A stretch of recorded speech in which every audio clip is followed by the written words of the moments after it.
Hello and welcome students, Gyanjyoti coaching সেন্টারের পক্ষ থেকে তোমাদের সকলকে আরো একবার স্বাগত। আজকে আমার আলোচনার বিষয় হচ্ছে ভূগোলের পরিধি, ক্লাস 11-এর ভূগোলের পরিধি। ঠিক আছে, চলো কথা না বাড়িয়ে আমি একেবারে আজকে আলোচনার বিষয়ে চলে যাব এবং শেষে কিছু ইনফরমেশন আমার দেওয়ার আছে, সেটা দিয়েই কিন্তু আজকে ক্লাসটা আমি শেষ করব।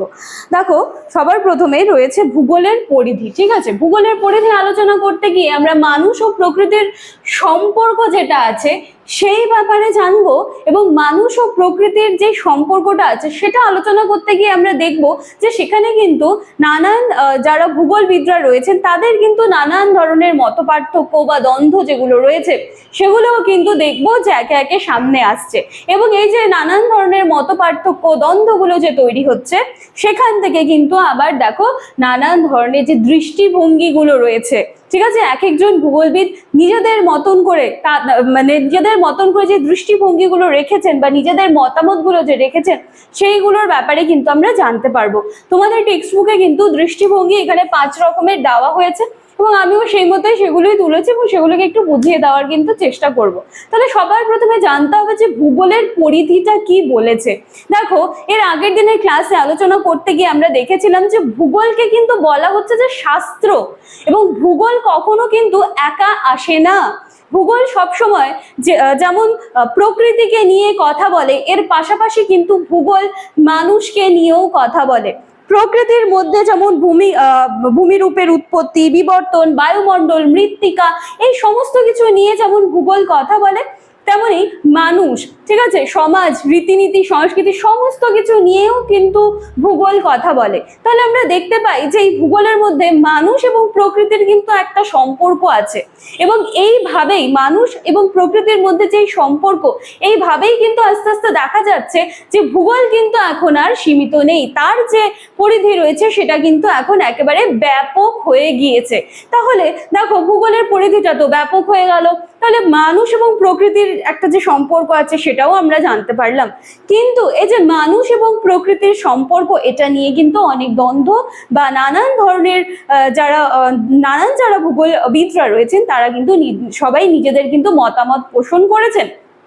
কারো কারো মতে মানুষ প্রকৃতিকে কন্ট্রোল করে, আবার কেউ কেউ বলেছেন যে প্রকৃতি নাকি মানুষকে কন্ট্রোল করে, আবার অনেকের মতে পুরোটাই নাকি ঈশ্বরের হাতে। তাহলে এত কিছু দ্বন্দ্ব বা এত কিছু যে দৃষ্টিভঙ্গি তৈরি হয়েছে সেটার উপর বেস করে কিন্তু আমরা এখানে 5 রকমের দৃষ্টিভঙ্গি দেখতে পাচ্ছি, এবং এই 5 রকমের দৃষ্টিভঙ্গিগুলো কিন্তু প্রত্যেকটা খুব ভালো করে পড়বে। এখান থেকে কিন্তু শর্ট কোয়েশ্চেন্স আসার কি বলবো, অনেক অনেক বেশি চান্সেস কিন্তু রয়েছে। আমি যখন এমসিকিউ গুলো আলোচনা করব তখন কিন্তু এই জিনিসগুলো তোমরা আবার পাবে, আমি আবার একবার রিপিট করে দেব। ঠিক আছে, চলো এইবার এই যে 5 রকম দৃষ্টিভঙ্গি যেটা আমরা পেলাম তার প্রত্যেকটা একটু আলোচনা করছি। সবার প্রথমে রয়েছে জিওক্রেটিক দৃষ্টিভঙ্গি।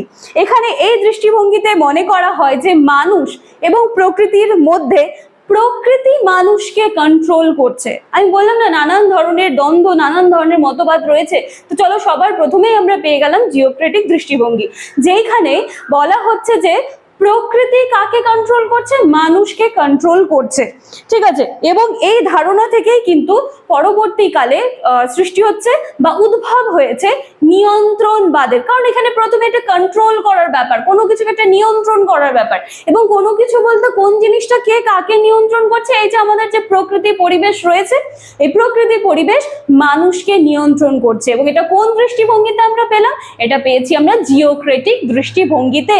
এবং এই জিওক্রেটিক দৃষ্টিভঙ্গিতেই কিন্তু নিয়ন্ত্রণবাদ, ঠিক আছে, নিয়ন্ত্রণবাদের কিন্তু উদ্ভব হয়েছে।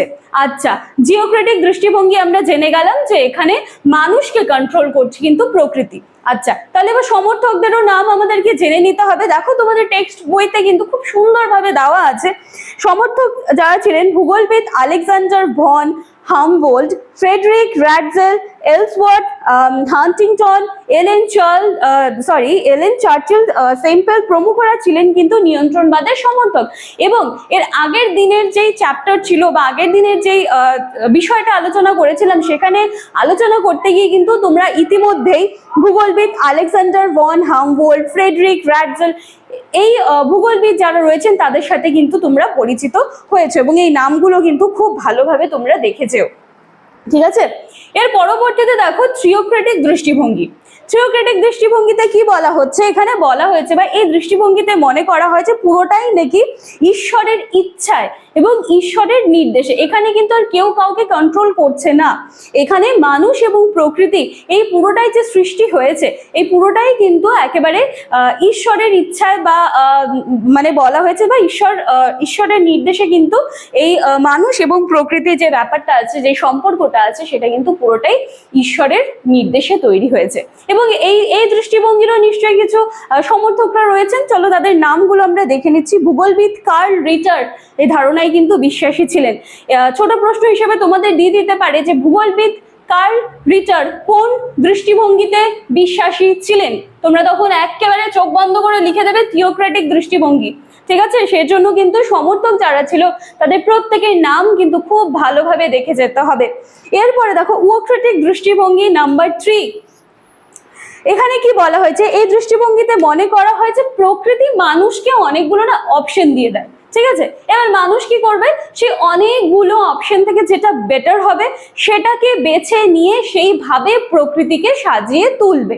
ঠিক আছে, তাহলে 3 নম্বর যেটা আছে সেখানে কি হচ্ছে যে সেখানে মানে কারোর উপর কন্ট্রোল করার ব্যাপার কিন্তু থাকছে না, সেখানে প্রকৃতি মানুষকে অনেক অপশনস দিয়ে দিচ্ছে। এবার মানুষ সেখান থেকে যেটা বেটার মনে হয় সেটা বেছে নিয়ে প্রকৃতিকে কিন্তু সেইভাবেই সাজিয়ে দিচ্ছে, বা প্রকৃতিকে কিন্তু সেইভাবেই মানে সুন্দর করে সাজিয়ে গুছিয়ে নেওয়ার যে ব্যাপারটা আছে সেটাই বলা হয়েছে।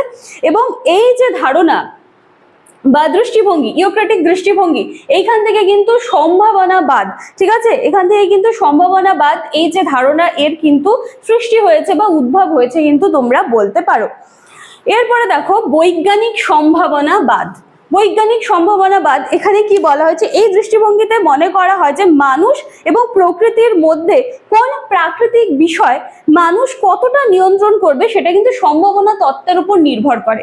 এবং দেখো 3 নাম্বার এই যে ওক্রেটিক দৃষ্টিভঙ্গি, এটা আলোচনা করতে গিয়ে আমরা দেখলাম না এখান থেকে সম্ভাবনাবাদের সৃষ্টি হলো, এবং ঠিক তার পরবর্তী পয়েন্ট বৈজ্ঞানিক সম্ভাবনাবাদ, সেখানে এসেই আমরা দেখলাম যে মানুষ এবং প্রকৃতির মধ্যে কোন প্রাকৃতিক বিষয় যা মানুষ কতটা নিয়ন্ত্রণ করবে সেই ব্যাপারে কিন্তু একেবারে তার পরবর্তী পয়েন্ট যেটা তোমাদের টেক্সট বুকে দেওয়া আছে সেটা কিন্তু একদম পরবর্তী পয়েন্ট বৈজ্ঞানিক সম্ভাবনাবাদে কিন্তু সেটা দিয়ে দেওয়া আছে। ঠিক আছে, এবং এটারও সমর্থক যারা রয়েছেন তাদের নামগুলো একটু আমরা দেখে নিচ্ছি। ভূগোলবিদ অস্কার হারমান, ক্রিশ্চিয়ান স্পেট প্রভৃতি প্রমুখ যারা রয়েছেন তারা কিন্তু এই বৈজ্ঞানিক সম্ভাবনাবাদ এই দৃষ্টিভঙ্গিতে কিন্তু বিশ্বাসী। এরপর রয়েছে নাম্বার 5 নব্য নিয়ন্ত্রণবাদ। দেখো তোমাদের টেক্সট বুকে কি লেখা আছে যে এই দৃষ্টিভঙ্গিতে মনে করা হয় যে মানুষ এবং প্রকৃতির মধ্যে প্রকৃতির যে কন্ট্রোলটা আছে, প্রকৃতির যে নিয়ন্ত্রণটা আছে সেটা কিন্তু সার্বিক বলা হয়েছে, এবং মানুষ শুধুমাত্র প্রকৃতি নির্ধারিত পরিণতিতে সময় পৌঁছানোর নির্ধারিত পরিণতিতে পৌঁছানোর সময় ব্যবধান তার মাঝে যে ডিস্টেন্সটা আছে সেটাকেই কিন্তু মানুষ দীর্ঘায়িত করতে পারে। ঠিক আছে, এটা ছিল তোমাদের কিন্তু একেবারে লাস্ট দৃষ্টিভঙ্গি। 5টা দৃষ্টিভঙ্গি আমরা আলোচনা করলাম, তার লাস্ট দৃষ্টিভঙ্গি ছিল নব্য নিয়ন্ত্রণবাদ। এবং নব্য নিয়ন্ত্রণবাদে বিশ্বাসী বা এই দৃষ্টিভঙ্গিতে বিশ্বাসী ছিলেন ভূগোলবিদ গ্রিফিথ টেইলর, ভি আনুচিন প্রমুখেরা ছিলেন কিন্তু নব্য নিয়ন্ত্রণবাদের সমর্থক। তোমরা কিন্তু খুব ভালোভাবে এই দৃষ্টিভঙ্গিগুলো তৈরি করবে, এবং এই দৃষ্টিভঙ্গি কোন দৃষ্টিভঙ্গিতে কোন ভূগোলবিদ বিশ্বাসী বা সমর্থক যারা ছিল তাদের নামগুলোও কিন্তু খুব ভালোভাবে পড়ে যাবে, কারণ এখান থেকে কিন্তু তোমাদের ছোট প্রশ্ন বলো বা হ্যাঁ সেগুলো কিন্তু চলে আসতে পারে। ঠিক আছে, এমসিকিউ এসিকিউ মানে এই ধরনের প্রশ্নগুলো। তো এর সাথে সাথে কিন্তু আজকে আমার আলোচনার বিষয়টা শেষ হয়ে যাচ্ছে। আশা করি আজকের ক্লাস বা আজকে আমার যে আলোচনার বিষয় ছিল ভূগোলের পরিধি আমি তোমাদেরকে বোঝাতে পেরেছি। ঠিক আছে, ভালো লাগলে লাইক কমেন্ট শেয়ার সাবস্ক্রাইবের আশা রাখলাম। এছাড়া আমি বলে রাখি যে তোমরা যারা এবছর ক্লাস 11-এ উঠেছে এবং যাদের জিওগ্রাফি সাবজেক্টস আছে তারা চাইলে কিন্তু অনায়াসে আমাদের জ্ঞানজ্যোতি কোচিং সেন্টারের সাথে যুক্ত হয়ে যেতে পারো। এছাড়া আমাদের সেন্টারে কিন্তু কম বেশি সমস্ত বিষয় পড়ানো হয়, তোমরা চাইলে তোমাদের সমস্ত সাবজেক্টসগুলো নিয়ে আমাদের সাথে যুক্ত হয়ে যেতে পারো। এছাড়া কেউ যদি ভাবছো যে একটা সাবজেক্ট 2টা বা 3টা সাবজেক্টস নিয়ে আমাদের সাথে যুক্ত হবে সেই ফ্যাসিলিটিসও কিন্তু আছে। তোমরা এখানে কর্নারে দুটো নাম্বার দেখতে পাচ্ছ। এই নাম্বার দুটি হলো আমাদের জ্ঞানজ্যোতি কোচিং সেন্টারের অফিসিয়াল হেল্পলাইন নাম্বার। এই দুটি নাম্বারের মধ্যে তোমরা কল করবে, যে কোনো একটি নাম্বারে, দুটি নাম্বারের মধ্যে যে কোনো একটি নাম্বারে কল করবে এবং এর সাথে সাথে তোমাদের যাবতীয় যা কোয়ারিজ রয়েছে সমস্ত সলিউশন সহ কিন্তু তোমরা পেয়ে যাচ্ছ।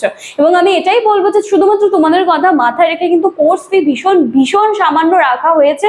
তাহলে এত সুন্দর একটা সুযোগের মানে কি বলবো, এত সুন্দর একটা চান্স পেয়েছো, সেটাকে তো নিশ্চয়ই কাজে লাগাতে হবে।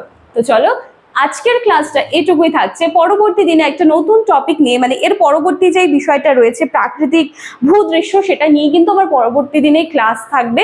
তাহলে আজকের ক্লাসটা এইটুকুই থাকছে, দেখা হচ্ছে নেক্সট দিনের ক্লাসে। Thank you.